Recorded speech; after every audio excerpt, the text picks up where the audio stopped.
Chris Lynch with ePark Canterbury. Park at 264 Russell Road and go in the draw to win a trip to Samoa. eParkcanterbury.co.nz. Christchurch Mayor Phil Mauger, good to see you. Hello to you. How are you, bud? Haven't seen you for a while. Good to see you. I know, good to see you as well.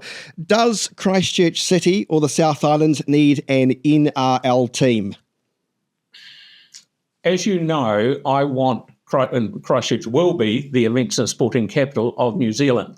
And if an NRL team goes towards helping that's great. It'll give their stadium more use. It'll get more people into town and more money flowing through the veins of the city. I was just trying to understand why these teams have been going to council meetings, because they're not essentially asking the council for money, are they, or are they?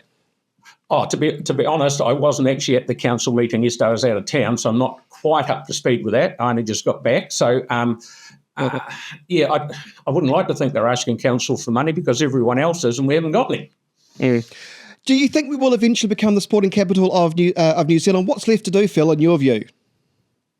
Oh, well, once the stadium's finished, as you know, it's just past the halfway point. It's on time and, actually ahead of a time and on budget. So, and the spring that people have got in their step, you've got Metro Sports, which I'm now told is late next year is going to be open, which is probably only a couple of months before the stadium. We'll wait and see what happens there. But there's a lot of good vibe around the city. You go to, I open a number of conventions and people say, wow, you can walk here, you can do this, you can do that. And it's really coming together.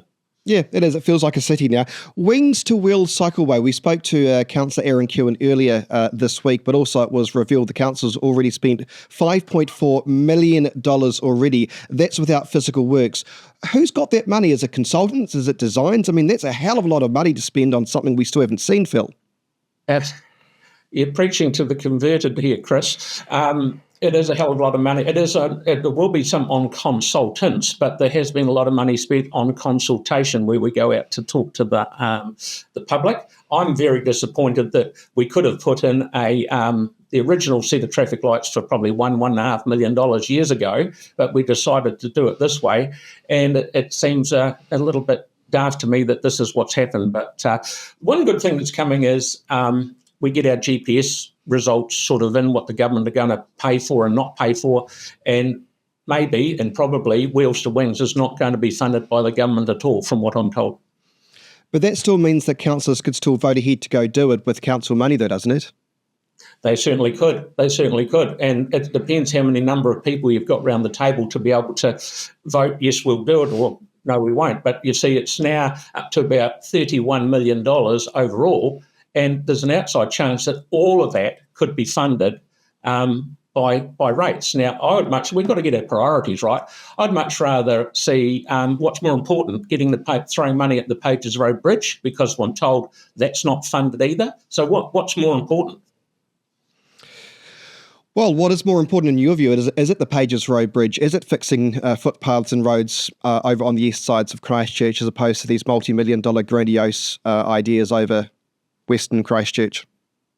Yeah, well, one of the things is, the footpath thing is happening and roads are getting repaired with this new money from the government. But these things like Pages Road Bridge, Wheels to Wings, and Arangi Road is another cycleway we've just been told last week that it's going to be an extra $17 million more than what the cycleway is going to cost, because we're going to have to do up some roads to put the cycleway on it.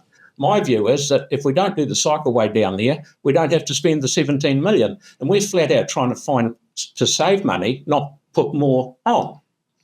Well, that's a good question that leads me to the next one. We still don't know what the rates increases is going to be as a result of the long-term plan. When do we know those details?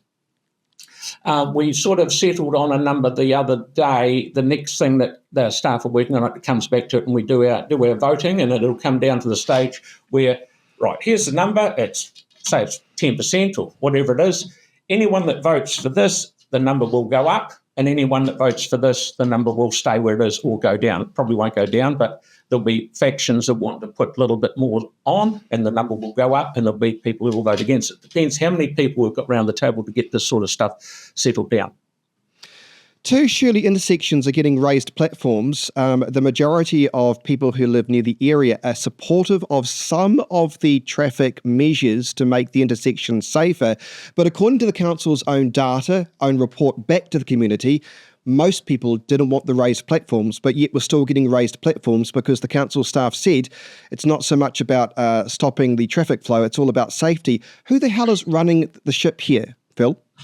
The council staff put forward to the community board, these are some options, and they would have put all sorts of options here, either not have raised platforms, to have raised platforms. So staff are just putting forward what they've been asked to do, and give the com board all the options, and it's the community board that has decided to do what's happened. Against the wishes, essentially against the wishes of the residents, according to the council's own feedback reports. Yeah, that's right. And also, you see, I've talked to Simeon Brown, or you will have heard that Simeon Brown is not happy about raised platforms. He said that he might actually rip some out. So I just struggle why we're going ahead with some things, the community board agreeing to these things, why we're going ahead with these things when it's really plain to see that the government aren't going to fund them. There'll be another thing that we've got to fund 100%. You know, money hasn't fallen out of the sky here at the moment. Look, I've been on the raised platform, so to speak. It feels like I'm skiing on, Lincoln Road. Look, fine. It's, it slows you down, no problems. But in my personal opinion here, it does seem like the council staff is going from intersection to intersection, thinking, right, what do we need to do? How do we slow the network down? Right, raise platforms here, raise platforms there. It's not about traffic flow, it's about safety. And in they go, get several $1 million, and to hell with what people actually want. I mean, that is not democracy, Phil. And it feels like the staff are out of control.